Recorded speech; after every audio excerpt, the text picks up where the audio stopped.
আমি জেলে গেলে তো মায়েরা বোনেরা জবাব দেবে। তুমি জেলে ভরো, তুমি গুলি করো, আমি কোনো কেয়ার করি না, আমি সব কিছুর জন্য তৈরি। একথা কে বলেছেন? নিশ্চয়ই এটাই ভাবছেন। গ্রেপ্তারি প্রসঙ্গে সাফ হুঁশিয়ারি মমতা ব্যানার্জির। বলছেন তিনি জেলে যদি যান তাহলে বাংলার মায়েরা জবাব দেবে।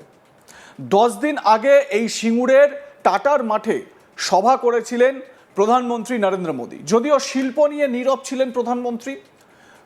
বুধবার হুগলির সিঙ্গুরের সভা মমতা বন্দ্যোপাধ্যায়ের। বক্তব্যে শুরু থেকে শেষ বিজেপিকে একাধিক ইস্যুতে আক্রমণ শানান মমতা। কেন্দ্রকে নিশানা করে তিনি বলেন, শুধু তোমরাই খাবে আর সবাই বাদ, এটা চলবে না। তোমরা অনেক দেখেছো কিন্তু বাংলাকে দেখোনি। বাংলা যদি উত্তর দেয়, বাংলার পাশে দাঁড়ানোর ক্ষমতা তোমাদের নেই। আর আমাকে তোমরা ঘেঁচু করবে। তুমি জেলে ভরো, তুমি গুলি করো, আমি কোনো কেয়ার করি না, আমি সব কিছুর জন্য তৈরি। আমি জেলে গেলে তো মায়েরা জবাব দেবে, বোনেরা জবাব দেবে। মমতা ব্যানার্জি সিঙ্গুরের সভা থেকে কি বলেছেন জেল যাওয়া প্রসঙ্গে শোনাবো। আর সবাই বাদ, শুধু তোমরা খাবে আর সবাই বরবাদ, এটা চলবে না, এটা চলবে না, এটা চলবে না। এর জন্য তোমরা অনেক দেখেছো কিন্তু বাংলাকে দেখোনি।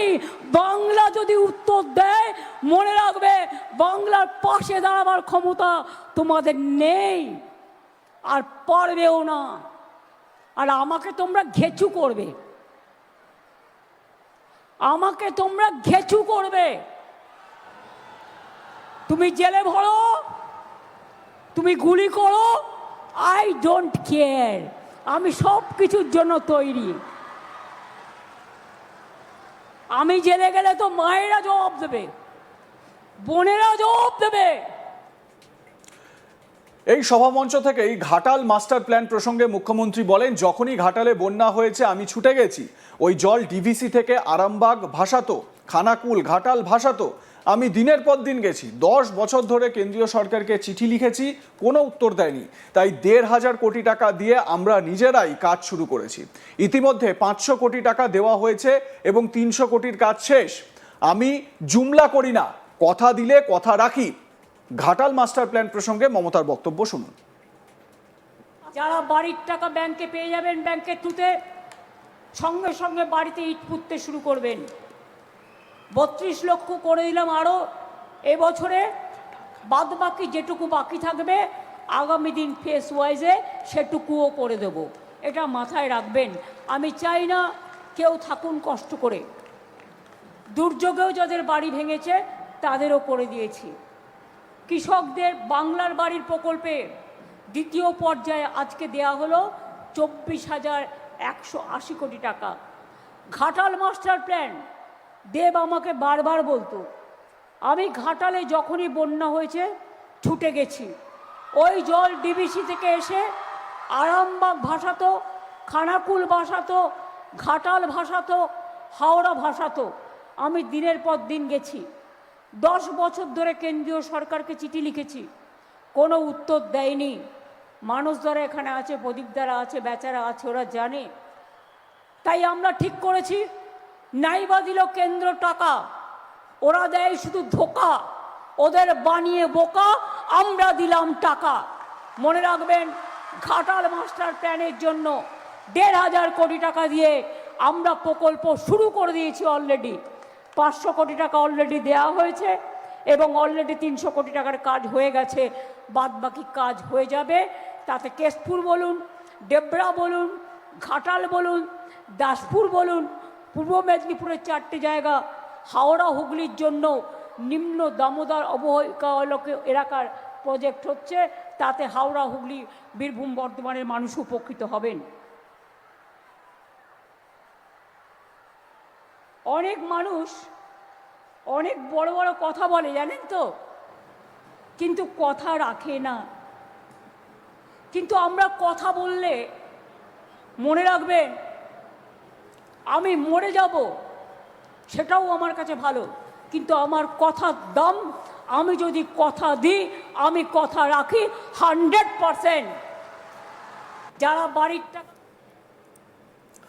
উল্লেখ্য, বিজেপির অন্যতম এক নেতা দিলীপ ঘোষ তিনি একদিন আগেই বলেছিলেন যে দিল্লির মুখ্যমন্ত্রী যদি গ্রেপ্তার হতে পারেন তাহলে বাংলার মুখ্যমন্ত্রীকে কেন গ্রেপ্তার করা হবে না। একটা গ্রেপ্তারি জল্পনা উস্কে দিয়েছিলেন দিলীপ বাবু।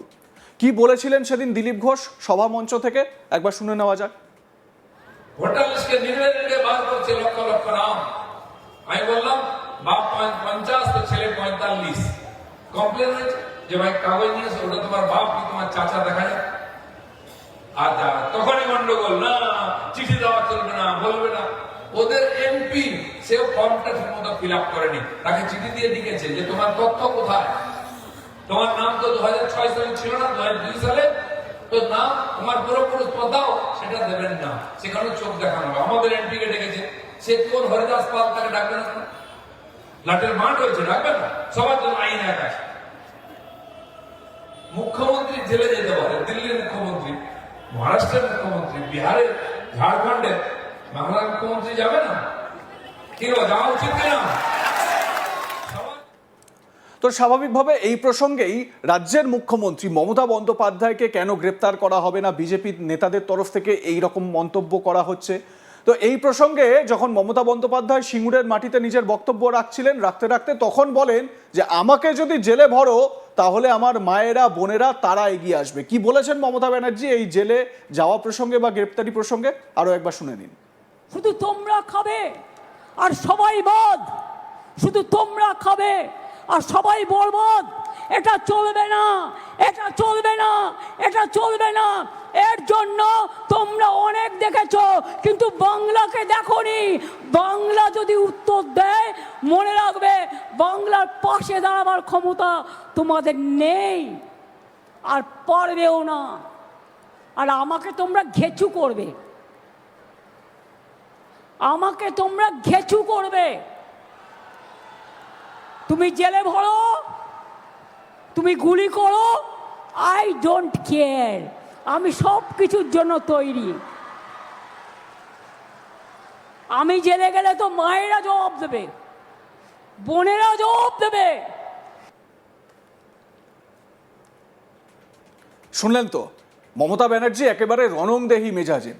এই সভা থেকেই, সিঙ্গুরের সভা থেকেই মমতা আরো বলেন আমাকে যদি আঘাত না করেন আমি খুব ঠান্ডা শীতল বাতাসের মতো বয়ে যাই, আর আমাকে যদি আঘাত করেন আমি প্রত্যাঘাত করে টর্নেডো হয়ে যাই, টর্পেডো হয়ে যাই, কাল বৈশাখী হয়ে যাই।